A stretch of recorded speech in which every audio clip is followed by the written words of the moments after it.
classic purple, representing for me the three knowledges. One of the things I teach along with the 6 medicines of Bodhi Christo are the three knowledges. There are three knowledges, and typically in society, we're only taught two. The first knowledge is explicit knowledge. It's the knowledge that our children receive when we send them to school. You see, textbooks, follow the leader, all of this kind of stuff.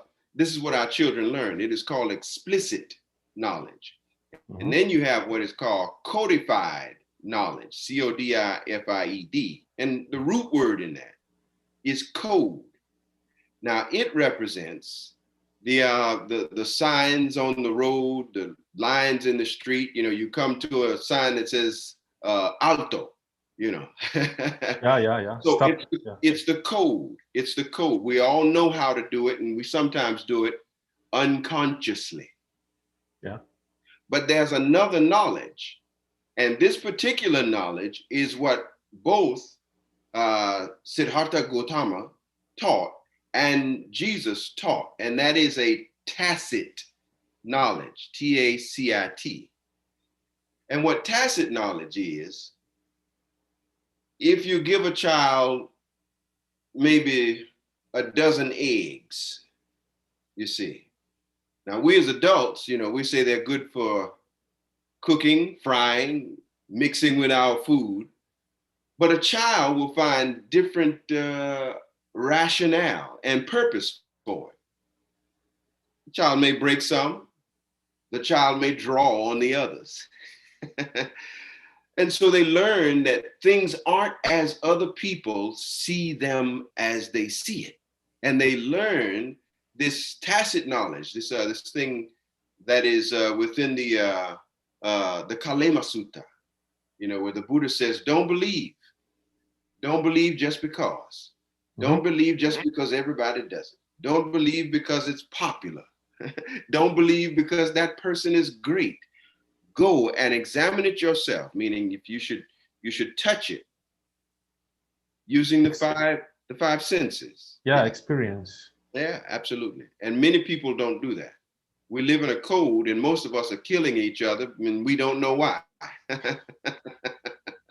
Yeah. People like some Spain writer says people don't know how to use the brain. Yeah.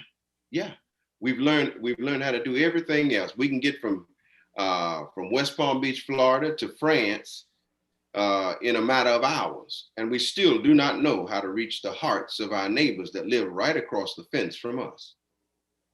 And this is, you know, so our brains have been so altered by religion, belief, the consistency of the routine. Yes, sir. And if information is to get through to us in a very tacit way, we have to begin learning that through our own experiences. Yeah, it's true. Absolutely. Okay, now we are on air. Okay, I think we can say hello to the people. Hello. And Namaskaram. Yeah. Oh, wait a second. Something's wrong with the link. Okay. Ok, gracias. Qué raro. Espérate, yo le digo a André.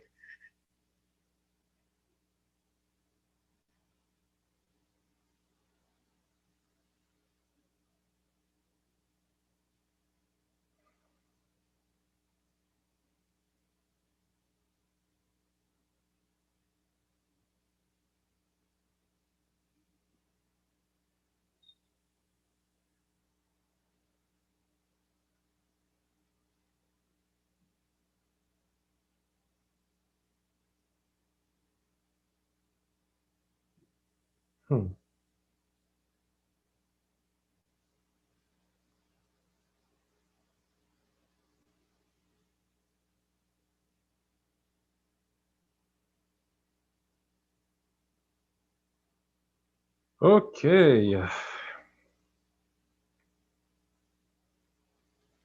Okay, let me check. All right. Okay. I think now is on there. You know, I will say something maybe some sounds very silly, but Mm. because I have been going through all this kind of stuff in my life, and since I started to teach, that it's very good to have a person like us, and I am talking about the color teaching Dharma, sharing the teachings with the people, because people has a lot of ideas and things, Mm. and I don't know how it's in the United States, but here people believe that black people only are focused in drugs, violence, and Mm. many bad things. So Mm. when Right. people when the people meet us, sharing the teachings is like sometimes people Mm. is in shock. Yeah. They Yeah. are waiting something very different. Yeah. I get a lot of that myself. Really. Yeah. It's not any better here in the United States. Really. Because even once somebody asked me, okay, are you talking about the spiritual teachings? But I was wondering if it's possible to a black person to reach enlightenment. Somebody asked me something like that once. Yeah. So it's Yeah. it's very funny, but Yeah. So I believe, and I believe very few things. I like to touch it for myself. Someone asked me rather recently whether or not I believed in God.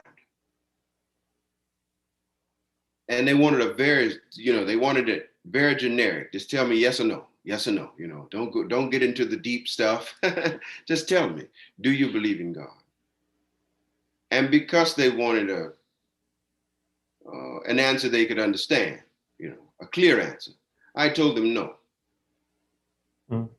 very good. But what I believe in is the God idea. Yeah, of course. You see, Yeah, yeah. we so often, we believe in these codes, Yeah, yeah, that do absolutely no good to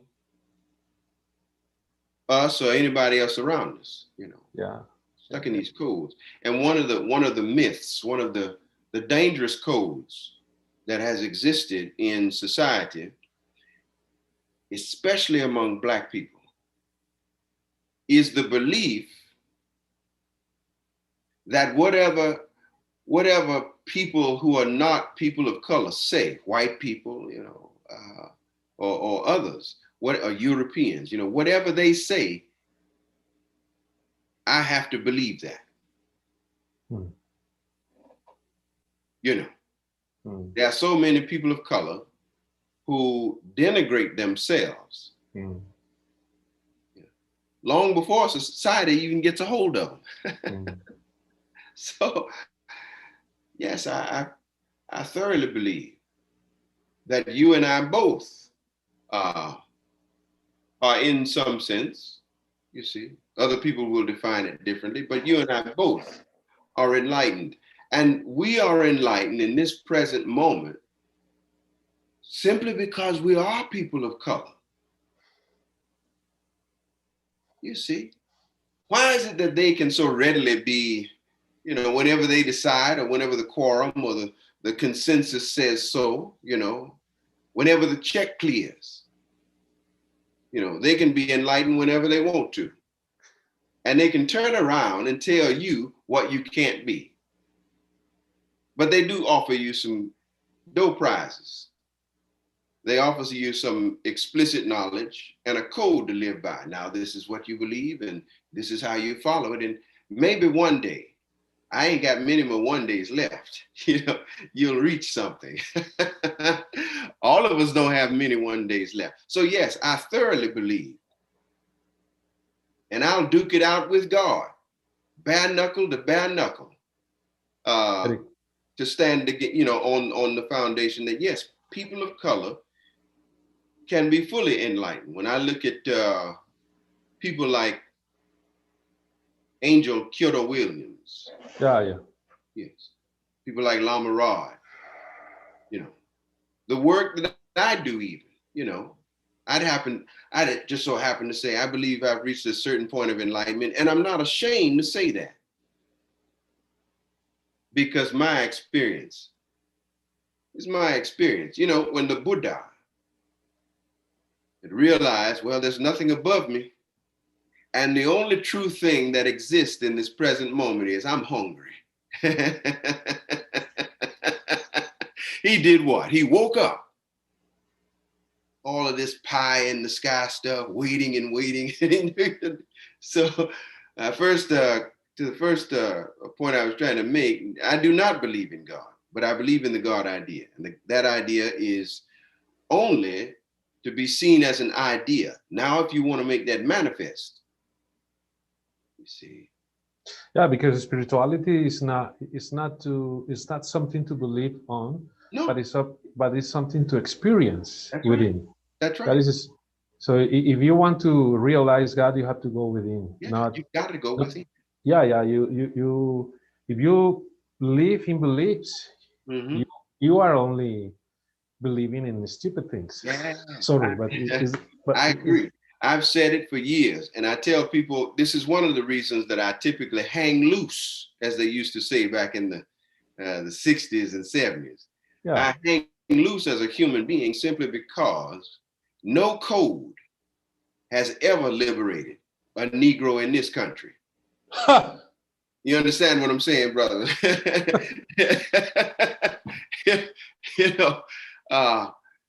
And that's just touching it. Now, if I've touched it and it's rubbed my skin raw, I can't believe that I'm not raw. I'm raw. Woo. And we have to, we have to go in.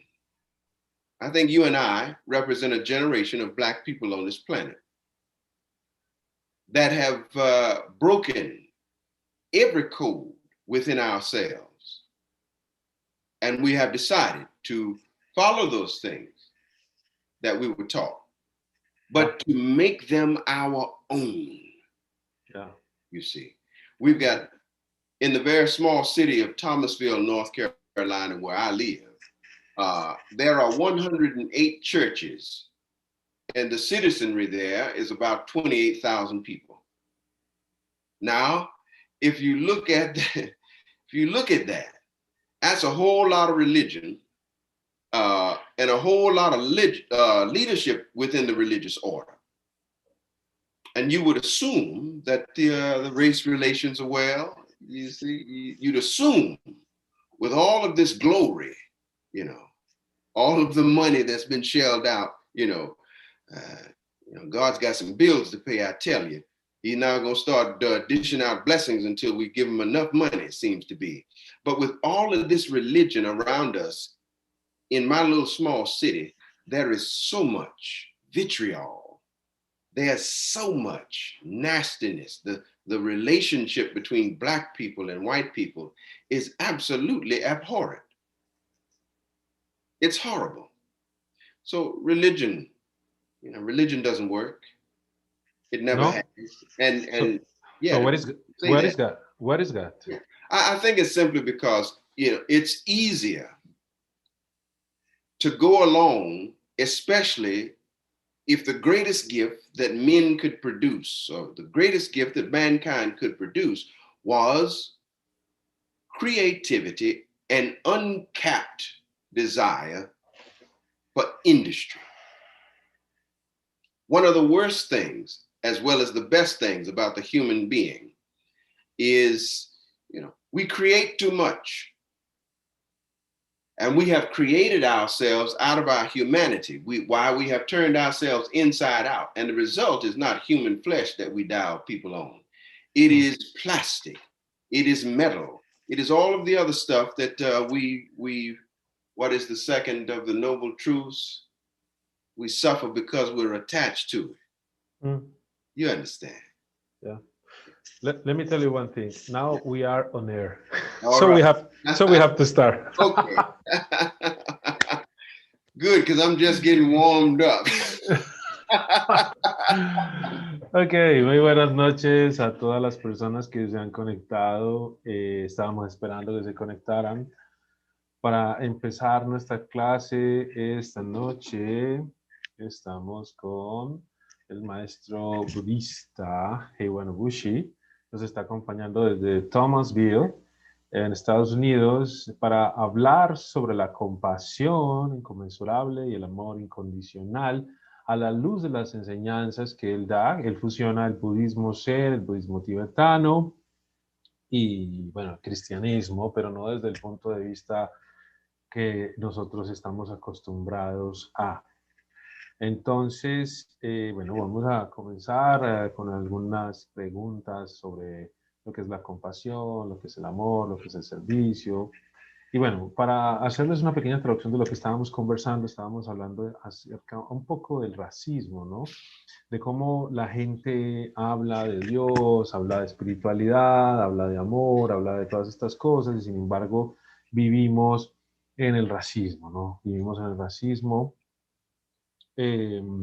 Hablamos de creer en Dios y, por ejemplo, la relación entre la gente blanca y la gente negra ahí en la ciudad donde él vive es absolutamente terrible, ¿no? Entonces, digamos que Dios y la religión terminan siendo solamente ideas que no se llevan a la práctica porque la gente se trata muy mal. La gente no tiene amor, no tiene compasión, se juzgan por el color de la piel. Así que es bien interesante eso, ver cómo la religión es solo una idea en lugar de una práctica y un estilo de vida en la mayoría de nosotros. Entonces vamos a comenzar y bueno, espero que esta charla sea de beneficio para todos nosotros y podamos aprender mucho de este magnífico maestro. Okay,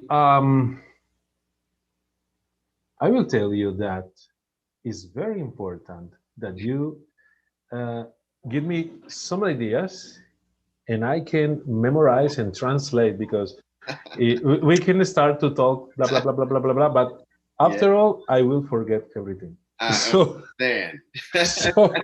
So please. we will continue to collaborate after this. Yeah, because otherwise it will be very difficult for me to translate, okay? I got you. Okay, ok, vamos a comenzar hablando sobre la compasión. Okay, we have seen great beings like Jesus Christ and Lord Buddha, who gave us a great example of how it is to live incarnating the compassion, you know. Compassion not like a concept or idea, but like their lifestyle, because Buddha sacrificed everything to reach enlightenment in the benefit of all sentient beings. And Jesus Christ gave his life for humanity. So in the world of today, people believe that compassion is not an intelligent thing, you know. Compassion is not good because if you have compassion, you are a fool. Yeah. And the teaching of Jesus Christ to, if somebody hits you here, then put the other. So people say that is not good teaching. That is a stupid thing. Right. And also the compassion of Lord Buddha, you know, because Buddha manifests an amazing compassion. Yeah. So what can you say to the people about compassion in the world of today? Okay, I will translate the question to the people. Vamos a comenzar hablando de la compasión en el mundo de hoy, donde tuvimos ejemplos magníficos como el Señor Buda, el Señor Jesucristo, en donde el Señor Buda manifestó una compasión infinita por todos los seres, incluidos aquellos que le hacían daño. Y el Señor Jesucristo, por ejemplo, vemos que se dejó torturar y crucificar en beneficio de otros seres. Y la enseñanza básica de Jesucristo, por ejemplo, de poner la otra mejilla, muchas personas dicen que esas enseñanzas no son prácticas en el mundo de hoy. Así que La pregunta que le extiendo al maestro es, ¿qué mensaje se le da a la gente desde la compasión, explicándoles cómo vivir en la compasión y si estas enseñanzas de estos grandes maestros como el Señor Buda y el Señor Jesucristo son prácticas en el día de hoy, en el mundo moderno de hoy? Ok. All right. So I believe, and I Yo creo, believe very few things, y yo creo en muy pocas cosas. that compassion has been brought into the same realm as industry. Yo creo que la compasión ha sido traída al mismo reino de la industria. You see, industry treats compassion as a threat to its empire. And yeah, go right ahead. You want to translate? No problem. La compasión ha sido presentada desde el reino empresarial como una estrategia de control. Mm-hmm. Mm-hmm. You see, we've been so trained in society. Hemos sido tan entrenados y manipulados en la sociedad. That the codes, the things that we read, the material that we're told, que los códigos y las cosas que leemos y las materias que nos han sido enseñadas, the rules that we follow, all of those codes, las reglas que seguimos, todos esos códigos, lead us nos llevan into codified minds. A codificar mentes. Yeah. And what I mean by that is we have given up the natural primordial nature. Y lo que quiero decir con esto es que nosotros hemos abandonado nuestra naturaleza primordial. In exchange for worthfulness. If the price is too high, you know, in many cases we don't want to buy. It has worth. If the price is just right, we'll accept it and we will readily pay. But when it comes to giving up anything regarding we as human beings, it has been so codified to erase, firstly, the solicitation of kindness. Many of our codes based around industry, those that are making the money, teach us right on the front doors, no soliciting. In other words, no compassion here. Entonces nosotros tenemos hemos sido controlados por una mentalidad mercantilista.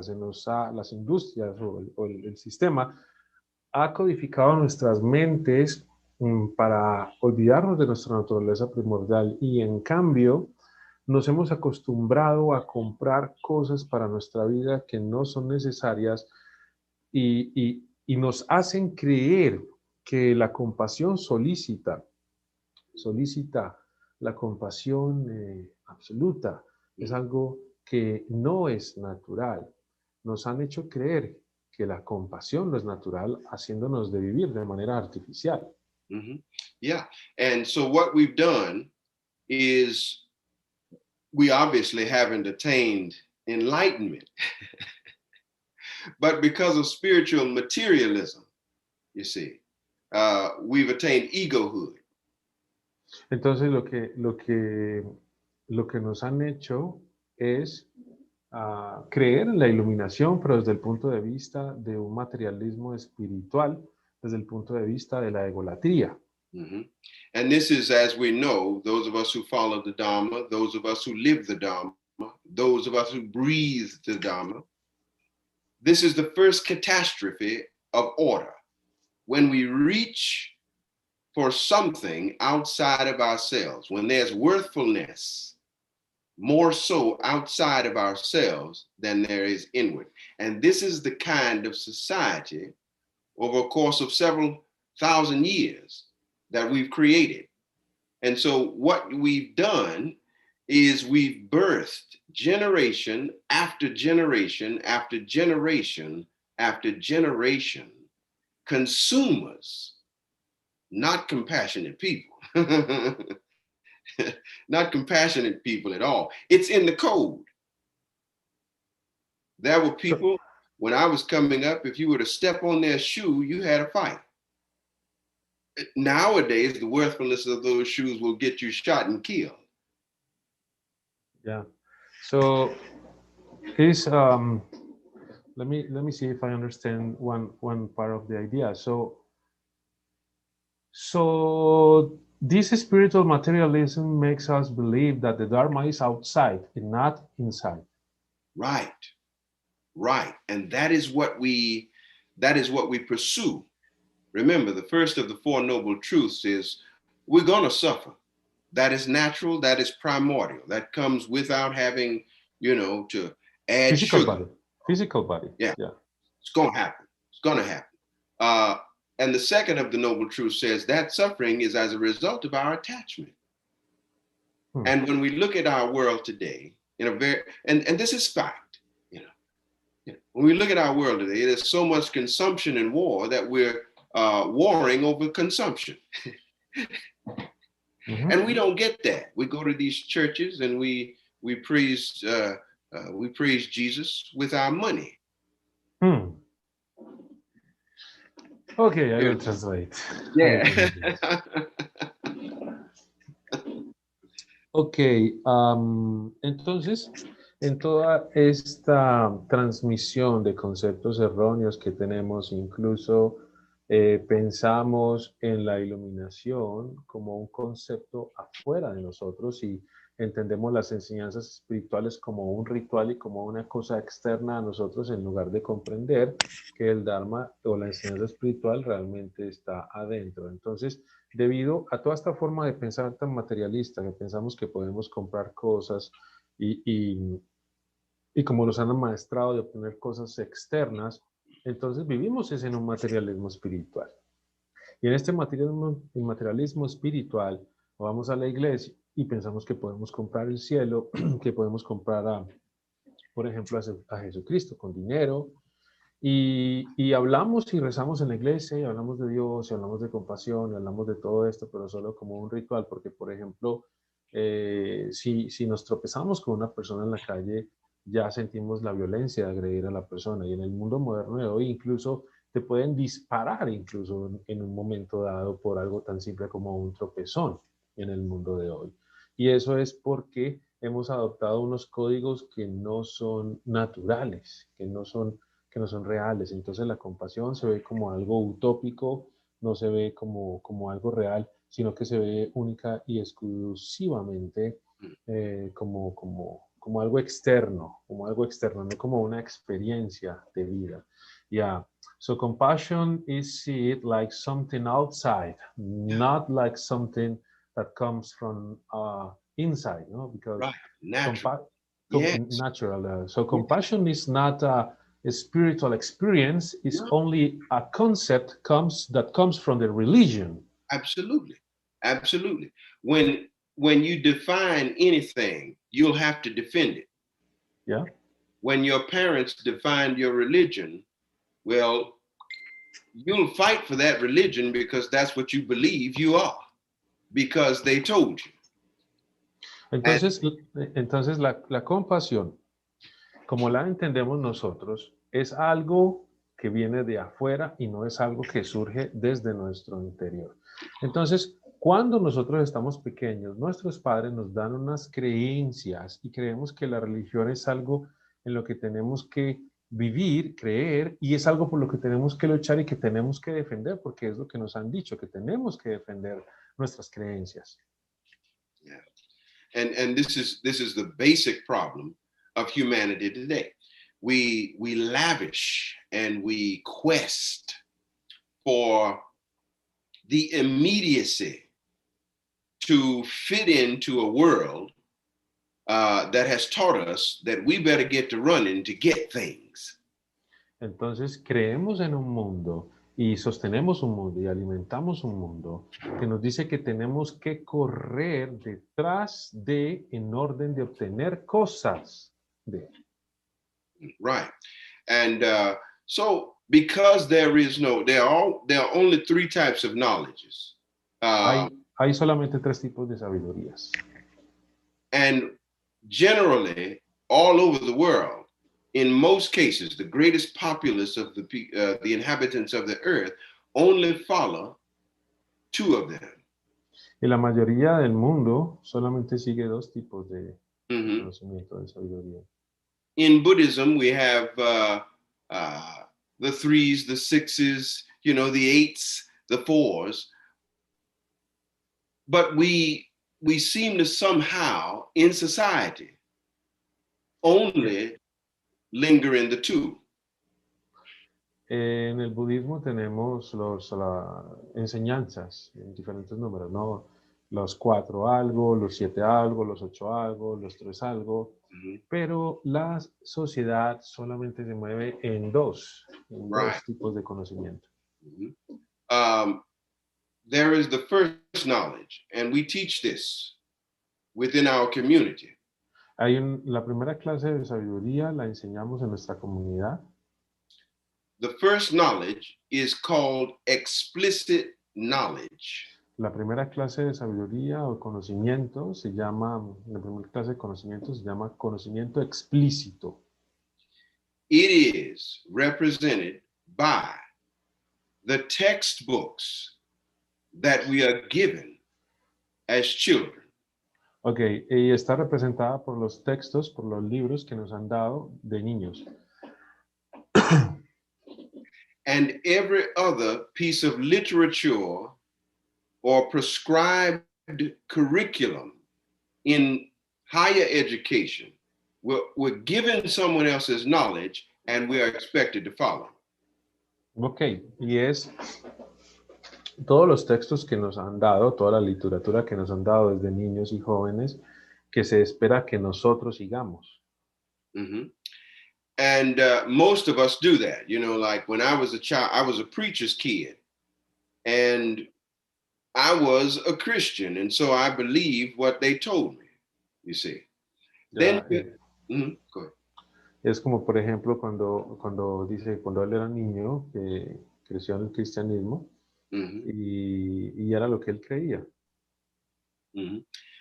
Then you have what we call the second knowledge, which is codified knowledge. Y luego se tiene la segunda clase de conocimiento que se llama conocimiento codificado. Codified knowledge, and the root word in there is code, is the unconscious rules of society that we follow. Y lo que incluye esta segunda clase de conocimiento son las reglas inconscientes de la sociedad que nosotros seguimos. The green light is green, and so we're automatically driving along, singing our music or being very angry while we're driving. Without question, we recognize the green and we go. Yeah.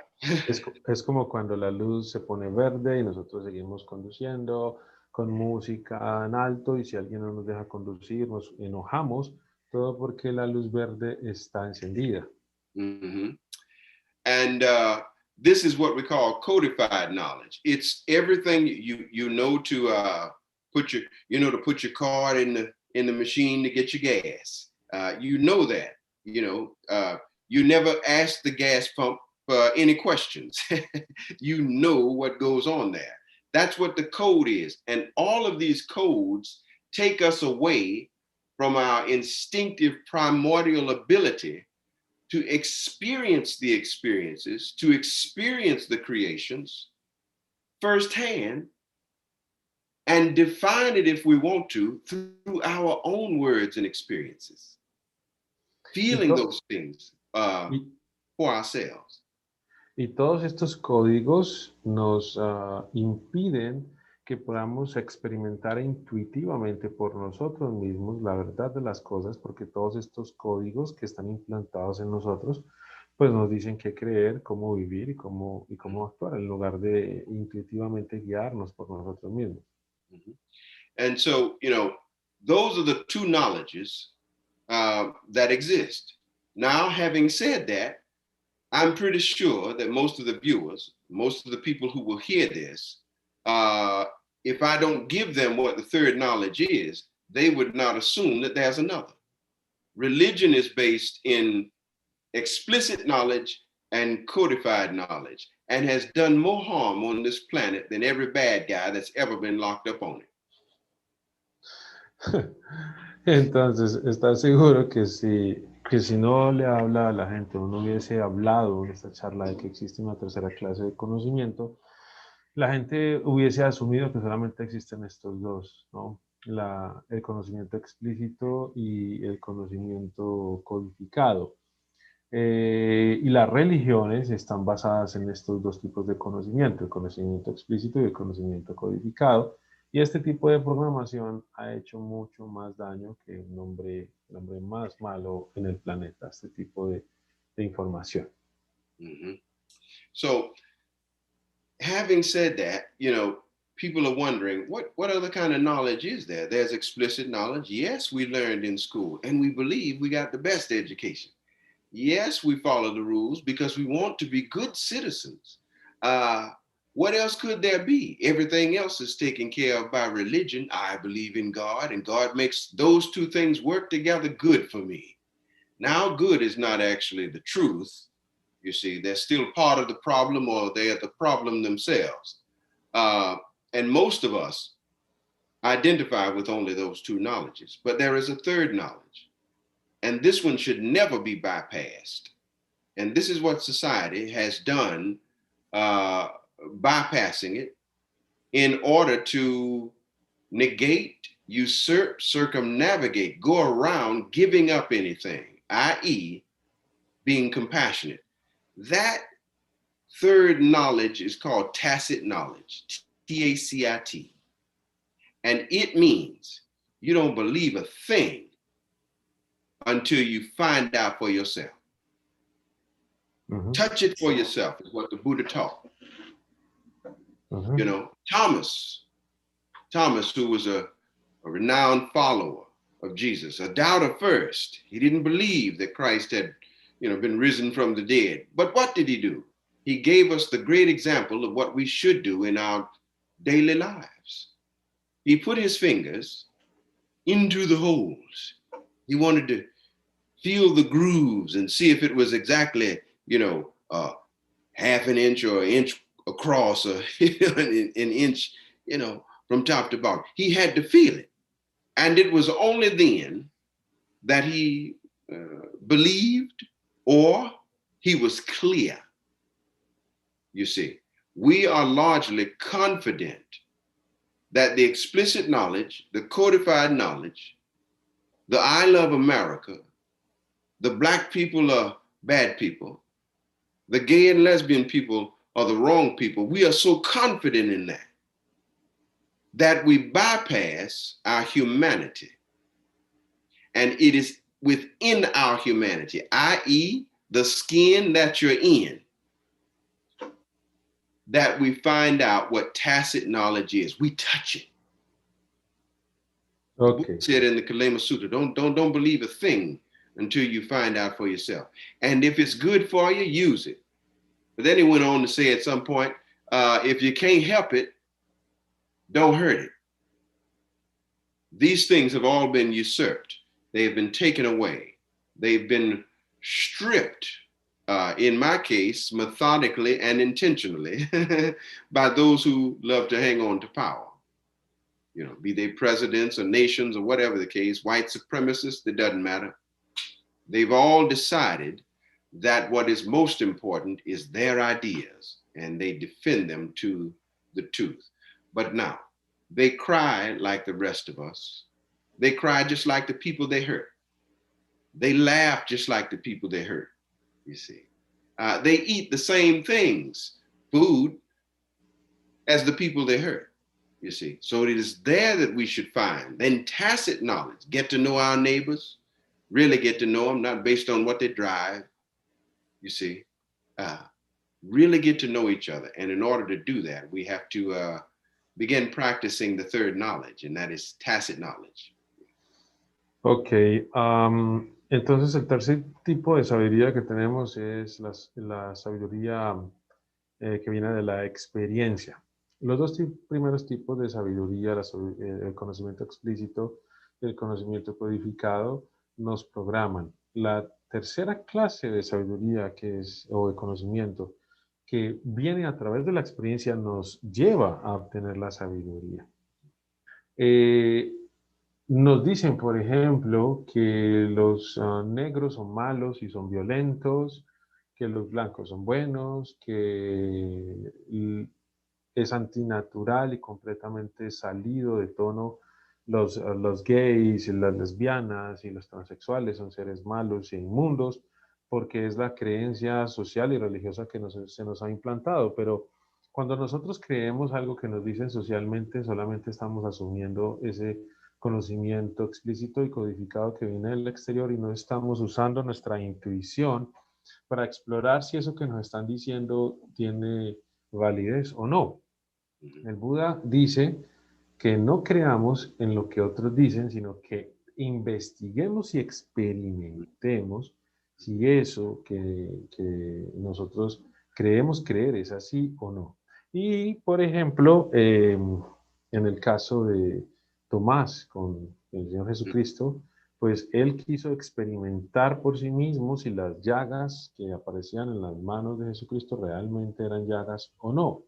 Entonces, la verdadera sabiduría es la sabiduría que viene de la experiencia. La sabiduría no viene de algo que leemos o escuchamos, sino que viene desde lo profundo, desde lo que experimentamos internamente, desde eso que vivimos internamente, de ahí es donde viene la sabiduría. Okay. So it is within that third knowledge that we recover humanity. And it is worth fighting for. One of the things that Bodhicristo practitioners believe in this modern era is that you have to fight fire with hotter fire. What I mean by that is this. There has everlastingly been codes and explicit knowledge passed down for generations. There's no particular reason that a 7-year-old in Iowa should be protesting with a sign that reads, "I hate all niggers," you see. There's no reason for that. That child hasn't had the experiences to be able to know anything bad in such a manner to create such hate, you see. In most cases, we'll find out that that's someone enforcing the generational code. They're teaching their children those things. And what we are doing when we basically do that is we are teaching them in an automatic way to be autonomously devoid of certain empathies, certain compassions, certain ways of being with human beings. We're teaching those people to instinctively and intentionally avoid human contact. In every... Okay, very good. I will translate that. Cuando, por ejemplo, hablamos del conocimiento explícito y ese conocimiento codificado, podemos ver en los niños cómo los niños le temen a los negros y odian a los negros o odian a gente de otras religiones porque los padres les han enseñado eso y los niños no tienen el discernimiento y la capacidad para ver si eso que están recibiendo es así o no. Entonces, enseñamos a nuestros niños a tener antipatías, odios y rechazos, y eso se vuelve instintivo en nuestros niños en lugar de permitirles que intuitivamente descubran la compasión natural que existe en ellos. There are self-imposed prisons that we bind ourselves in, both psychologically and emotionally, which creates a yogic dynamic of physicality.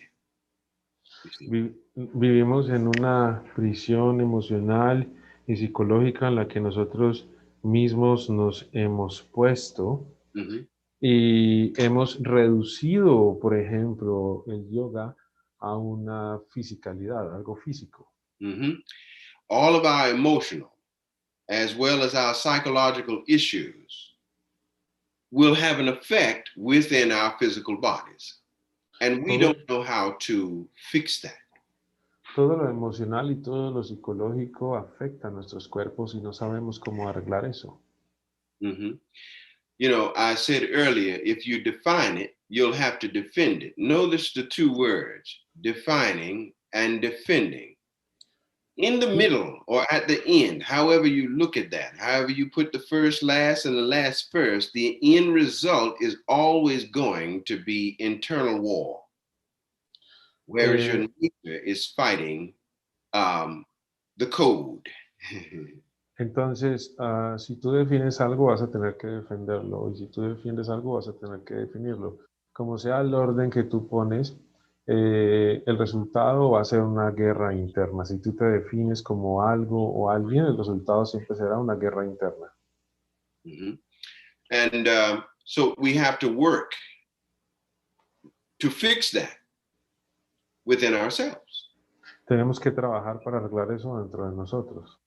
What we tend to do is when we're broken, when we're emotionally distraught, when we're psychologically imbalanced, when there are midnights looming in our physical bodies as a result of the dynamics that have come about as a result of believing in those things, what we tend to do, according to what the code has taught us, is to look for another code.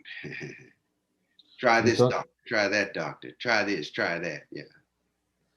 Entonces, por ejemplo, cuando tenemos problemas psicológicos, emocionales, que estamos sintiéndonos muy mal, cuando nos sentimos rotos, nos sentimos perdidos, nos sentimos deprimidos, siempre nos dicen que tratemos una cosa y tratemos otra cosa que nos lleven fuera de nosotros en lugar de quedarnos con eso y enfrentarlo e ir hacia adentro de lo que nos está molestando. Yeah, absolutely. So this is where the work is. Our problem is not spiritual. Our problem is not religious. Our problem is human. And these are the very places in which Christ, as well as the Buddha, urged us to do our greatest warring within ourselves. Nuestro problema no es solo religioso, no es espiritual. Nuestro problema principalmente es humano. No tenemos humanidad. Y hacia allí es donde nos apuntaban las enseñanzas del Señor Buda y el Señor Jesucristo, a que nos preocupásemos por desarrollar nuestra humanidad.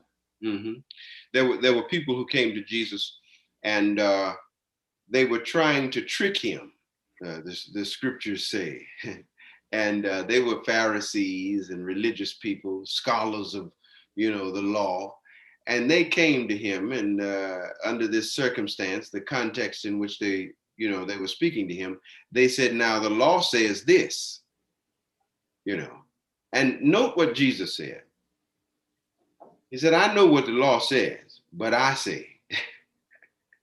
This is powerful. This is Christ's assertion that you have and I have a primordial nature, and it doesn't have to operate along the lines of code. Many of us have given up that right to follow the code, and that breeds fear. Por ejemplo, en la época de Jesús, muchos escolares, muchos doctores de la iglesia, mucha gente sabia de la época se acercaban a Jesús con la intención de engañarlo y le decían, la ley dice esto. Y él decía, yo sé lo que dice la ley, pero mi experiencia es esta. Y eso es sumamente poderoso. Ir más allá de lo que dicen otras personas y vivir desde nuestra propia experiencia directa e indefinible. There is a story, a very old story told within the Buddhist world of a physician who had some children who didn't want to take the medicine that they needed to take. And so the physician conjured up a tale, a lie, so to speak. in order to be compassionately working to get his children to take the medicine. He knew that they would get sick if they didn't take it. He knew that something bad could happen to them if they didn't take it.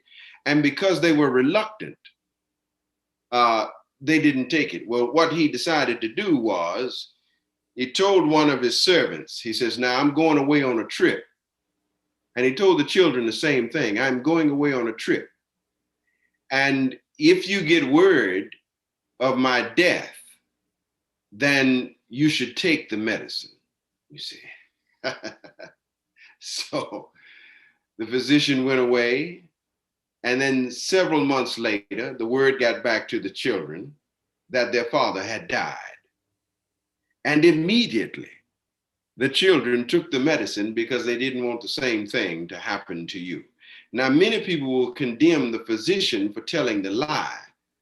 In my mind, it was skillful means in order to cause a compassionate effect on the human beings because of their ignorance. One of the things we fail to realize is that you can't raise your intelligence by using the same tools. You have to include your own hardware. Compassion is an evolving thing over and over and over within us. Yet we've been taught to reserve it. When you consciously teach yourself to deny yourself your human abilities, you see, and you find these co-opting ways in order to get you by and make you not feel so bad about it by giving money, donating, doing those sorts of things, then you're still not compassionate enough, you see. Everybody that I know go to church on Sunday morning, they dress well. They are clean, they smell good. And it makes it hard for me to believe that those people know anything about dirt in other people's lives. How could you dare wear something so profound when your neighbor has rags on his back, you know? So we must learn that compassion is not something we learn to be. It is something that we are. And only until we break ourselves will we ever become being a compassionate society. Black people are not bad people. Somebody taught somebody that. You know, white people are not bad people. Somebody taught us that. And these things, these teachings, this explicit and codified knowledge continues to rot the very soul of us. And until we become vulnerable to the greatest truth, and that is we all need each other. You know, King said, I could never be who I ought to be until you are who you ought to be. And as long as everybody's lying to themselves by using the explicit and codified knowledge just to get by, we will never be free. We will never know compassion. We will never know the ease of suffering. It just won't happen. So, but what I urge my practitioners to do, I don't call them followers. That's a part of the code. They are fellow practitioners. I urge them to break the mold. Try being compassionate, genuinely giving up something. Dana is more than just money. You see, it benefits others for us to offer up what we have also. You know, not just to receive, but also to give. You know, humanity must learn to be like the lungs. You inhale and then you exhale and keep that going. In between all of that inhaling and exhaling, they call it life. And we've got to learn to do that. Yeah, very deep. I will translate. All right. La humanidad necesita aprender a ser como los pulmones que inhalan y exhalan. Todo el tiempo nosotros estamos recibiendo grandes bendiciones, estamos recibiendo muchas cosas, pero no sabemos dar. Nos cuesta dar, nos cuesta ser compasivos, porque hemos crecido en todo un sistema social que nos ha esclavizado y controlado con todos esos códigos y toda esta información explícita, y no hemos desarrollado la capacidad de conectar con nuestro interior. Y tenemos solo una cantidad de conceptos que pueden ser erróneos o no, como por ejemplo, la gente, no sé, la gente blanca es mala y orgullosa, o la gente negra es violenta y cosas así. Damos por sentado todo lo que la información social nos ha transmitido, y no, definitivamente no miramos hacia el interior y no buscamos cuál es nuestra verdad. La compasión nos parece algo completamente extraño, nos parece algo muy, muy raro. Él le dice a las personas que practican con él, a sus estudiantes, que traten de ser compasivos, que traten de romper el molde, porque el molde social no es compasivo. La gente realmente no es compasiva, la gente realmente no se preocupa por el otro, la gente única y exclusivamente se preocupa por su propio beneficio egoísta. Entonces, él nos insta a romper el molde y a tratar de ser compasivos, no solamente dar cosas materiales, sino dar lo mejor de nosotros mismos en todo momento. Y para dar lo mejor de nosotros mismos debemos conocernos, debemos reconocernos, debemos conectar con nuestro interior para entregarle eso a las personas. Shantideva, Shantideva says, all the happiness comes from desire, the happiness to others, and all the suffering comes from desire, the happiness for me. That's right. Shantideva dice, toda la felicidad viene de desear la felicidad para los demás, y todo el sufrimiento viene de desear la felicidad única y exclusivamente para mí. So, indeed, our society is absolutely individualistic. Nobody thinks in the others' well-being. Nobody. Right. And after that, we still go to pray before to go to sleep. Yeah.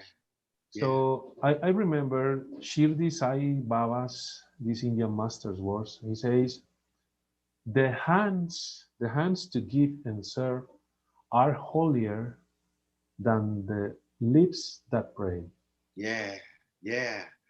I learned years ago an old Zen saying. When I became a Zen monk, one of the first things my Roshi taught me was, now, if you're going to do this right, you must understand this.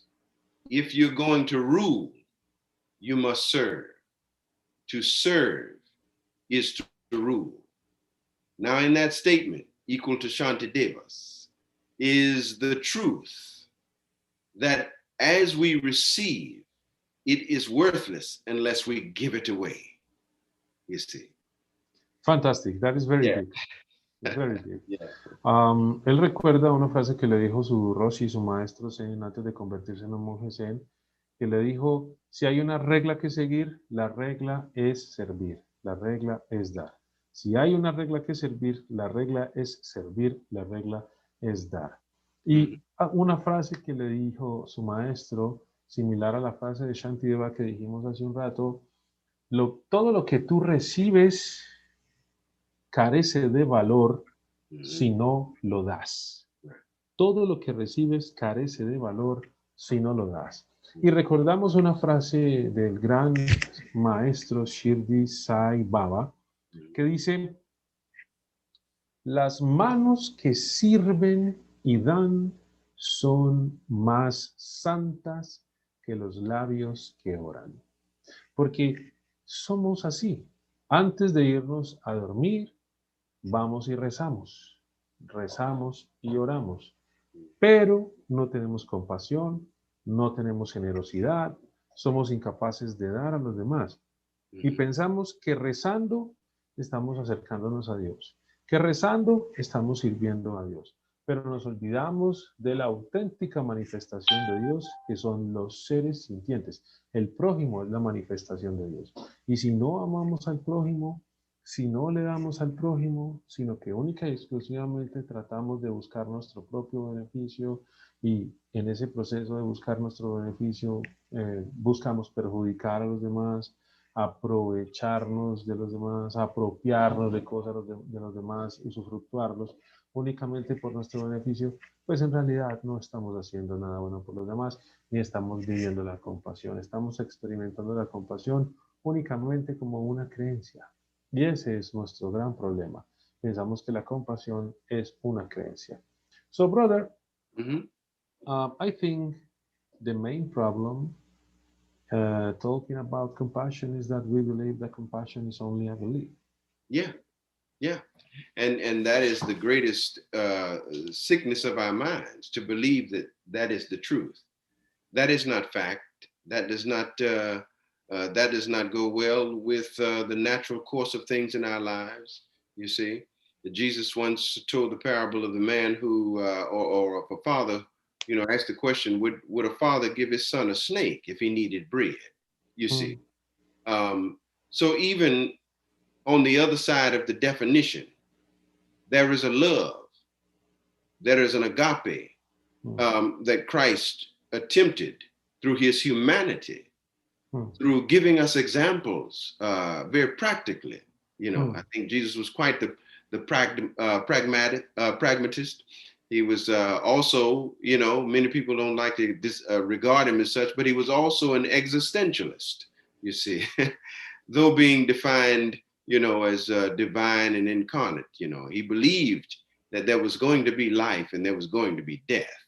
And that is one thing true of us. Yeah, and I think Jesus Christ treats the people like if the people were also divine, because he never built a wall between him and the people. He said to the people, "You are God. You know, you are gods." He said to the people, "You are holy, and the kingdom of heaven is within you." He says, no. He never say, I am the only one divine. No, you are divine, he says. He didn't give him an address, you know. Yeah. You are divine. You don't go there. You don't. And so, that's what we've got to learn. We've got to relearn.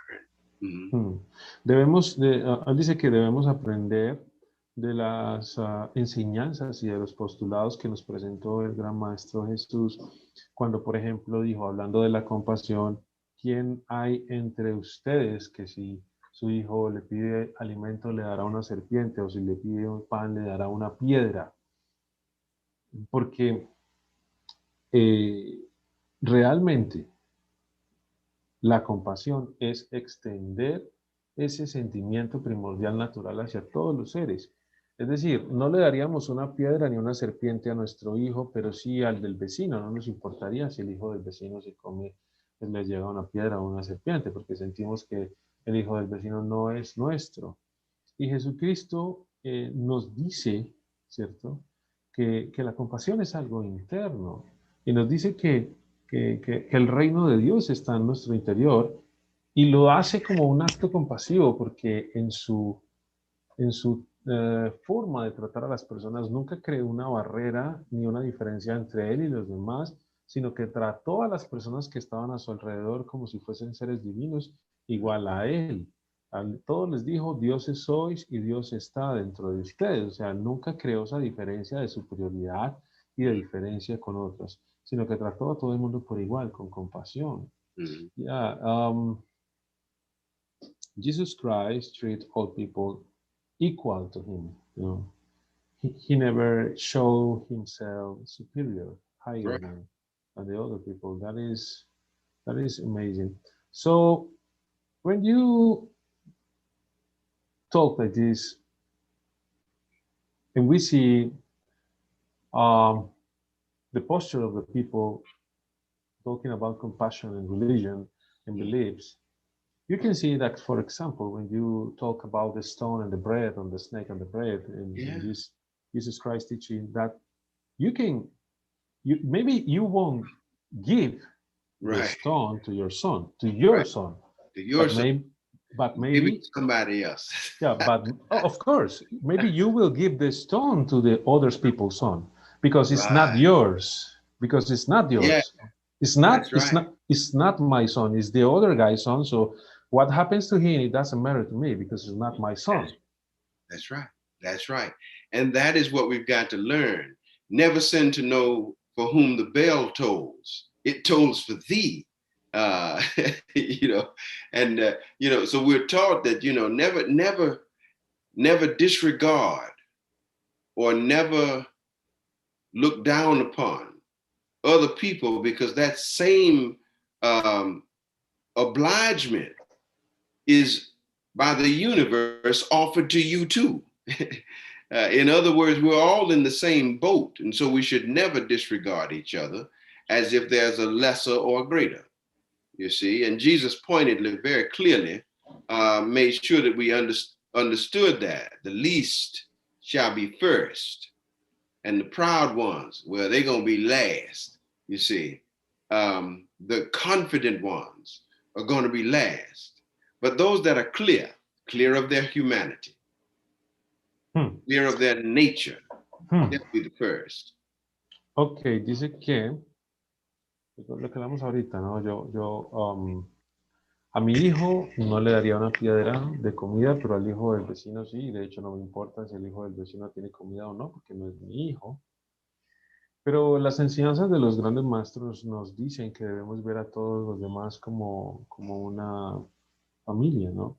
Sentir que todos somos parte de una unidad, y esa pues debe ser nuestra experiencia, que todos hacemos parte de una familia. Como experiencia debemos estar siempre prestos a servir y a dar lo que sea que el otro necesite, porque pues de qué otra manera cómo podríamos sobrevivir. In the Muslim teachings, my mother tells me that in the Muslim teachings, Muhammad said that if somebody in your neighborhood go to sleep with empty stomach, it's your fault. Right. Yeah, really. Yeah. But yeah, I think it's true. Yeah. It is absolutely true. If there's homeless, if there's a homeless person that you are aware of that's near or around your community, if there's a person or people that are suffering in and around where you know there's gnosis, knowledge, if you know that, that's your fault. Mi mamá personalmente me cuenta, que a ella le gusta mucho leer. Mi madre me dice que en el Corán dice el profeta Mahoma que si una persona se acuesta con hambre y uno sabe que esa persona tiene hambre, uno sabe que esa persona está enferma, uno sabe que esa persona tiene necesidades, eso es culpa de uno. ¿Por qué? Porque uno sabe que esa persona tiene necesidades, que esa persona no tiene alimento, que esa persona está enferma y no hace nada por ayudar a esa persona. O sea, si una persona está pasando necesidades, cualquiera sea, si una persona está pasando trabajos, el que sea, y uno tiene la potestad, la capacidad, los medios para ayudar y no lo hace, eso es culpa de uno. Entonces él dice, es cierto, es completamente cierto, ¿no? Si cerca a uno, o en el barrio, donde sea, uno sabe, ¿no? Uno sabe que hay una persona que está pasándola mal, que tiene hambre, que tiene el estómago vacío, que su familia no tiene comida, que hay dificultades grandes, y uno no hace nada por esa persona. Eso es culpa directa de uno, porque uno teniendo el conocimiento no hace nada por la otra persona. This is something of sense common, you know. Maybe, and I think this is real spirituality, you know. People, it's very simple. People always are. Many people ask me, "Oh, Swami, tell me how can I project myself in an astral form? How can I go to other planets? How can I open my third eye? How can I rise my kundalini? How can I see my future and past life and all these things, you know?" All the time people are talking about this because they want to feel special, they want to feel important. And if you don't answer all these things, then start to say that you are not real, that you are a liar, that you are not, that you are, Absolutely. Because, they want to receive all these things. But if you say to the people, forget all these things and go to live in compassion, in Mm-hmm. unconditional love, they say this guy doesn't know anything. This is Right. false. Right. Right. You know, there's a group that I'm always quoting. When I was a kid growing up, the group is called Funkadelic. And they made a song once, and the name of the song was Free Your Mind and Your Ass Will Follow. And many people, you know, they hear that and they misunderstand, you know, or many people interpret that to mean if I go somewhere else, if I free my mind of just forgetting, then I'll be all right. You know, if I do this first, then I'll be all right. You see, don't listen to anything that the other people are saying. Just believe that if I do this, I'll be all right. And that is absolute abject lunacy. So we've got to learn that, you know, taking astral flight and having to, you know, land on the runway of your own life when you come back down, you know, it's not going to help us at all.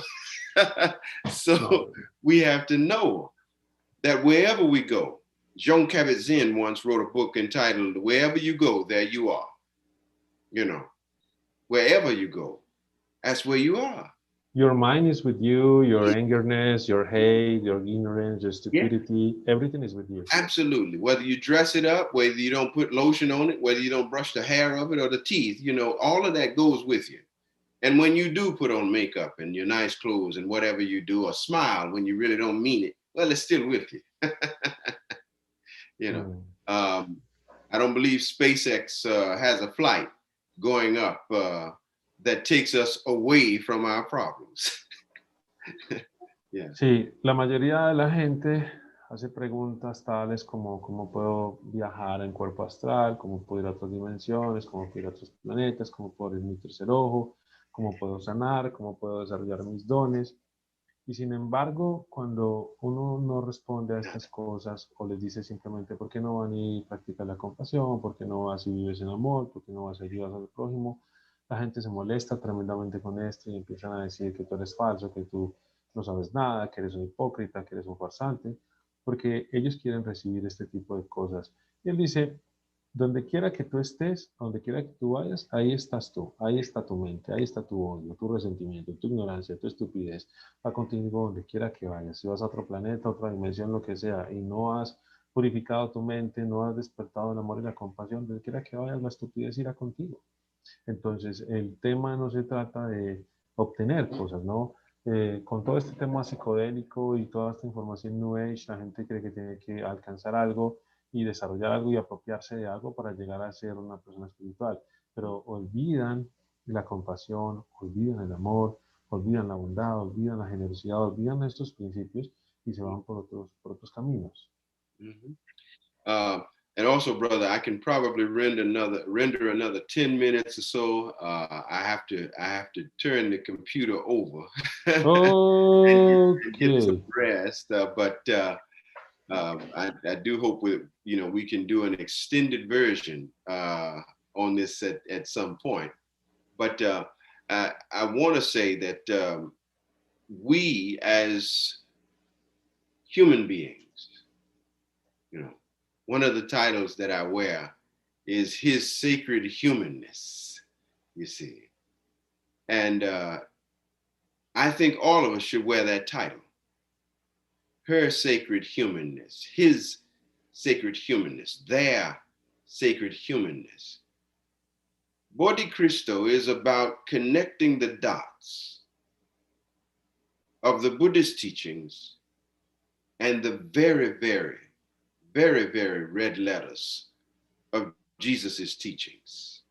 You see, the very, very life that he lived, not what people believe, not what people say to us about Jesus, but through our own eyes, identifying with him and the need to be compassionate. You see, why is it that God's son was born in a stable? Why is the story told in this fashion? Could it be that somehow God knew that no mud, no lotus? could it be such? Why was it that he did not elect to be very opulent displayed? You know, he was called a king, but yet you couldn't tell him from the other people unless he was giving a sermon and everybody was looking up at him. You know, why is that? It is because God wasn't being passively aggressive with us. God was not insulting our intelligence or thinking that God could reach us a better way by sending a human man. No. God understood that we needed to see ourselves. And for this reason, you know, the person Jesus is held in such high regard, yet we can't get him. We can't seem to go along with him. We can't do these things simply because we don't know ourselves. You can put a 10-year-old behind a fighter jet, give him the stick and a parachute and all the missiles that it can fire. But if he doesn't know how to turn it on, all he's doing is living in a dream, imagining, believing that he can, believing that he's actually flying. But until he's actually done it, or she's actually done it, or they have actually done it, they have not lived in their own skin. Everything then becomes a matter of theory. And theory is no place in the realm of compassion. There is no need to worry or wonder or, you know, deal with the paralysis of an analysis of what compassion is. If we fall, we immediately want something or from someone assistance. We cry out help when we're hurting and incapacitated. Yet somehow we know how to act like we're not hurting or incapacitated at all just to fit into the code, which further leads us away from being true to our compassionate natures. So we learn within the community here to be the Christ. It ain't gonna kill you. To be the Buddha, it ain't gonna kill you. And we don't turn the other cheek. Yeah. Okay. Los maestros como Buda y como Jesús han venido a darnos sus ejemplos. Y los ejemplos de vida es lo que debemos seguir, no las creencias. Jesucristo vino a nosotros y nació en un establo.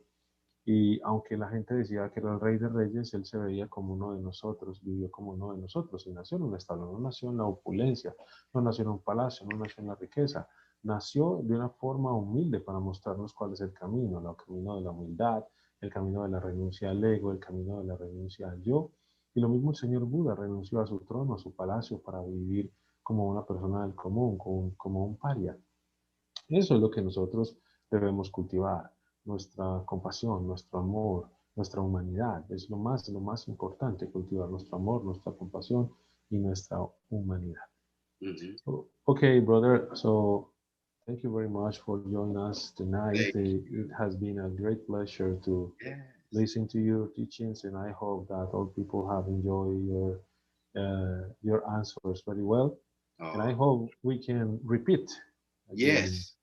Let's set it up. There are very few of us, people of color, who have woken up. So we must continue this.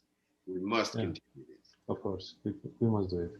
So I will say goodbye to the people, and after that, I will talk to you, okay? So don't disconnect. Bueno, muchas gracias a todos ustedes por haberse conectado en esta noche.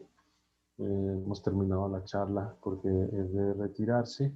Agradecemos profundamente a todas las personas que se conectaron. Esperamos que hayan disfrutado esta disertación que nos ha dado nuestro Bushi acerca de la compasión, y el amor, la humildad, la generosidad y el servicio.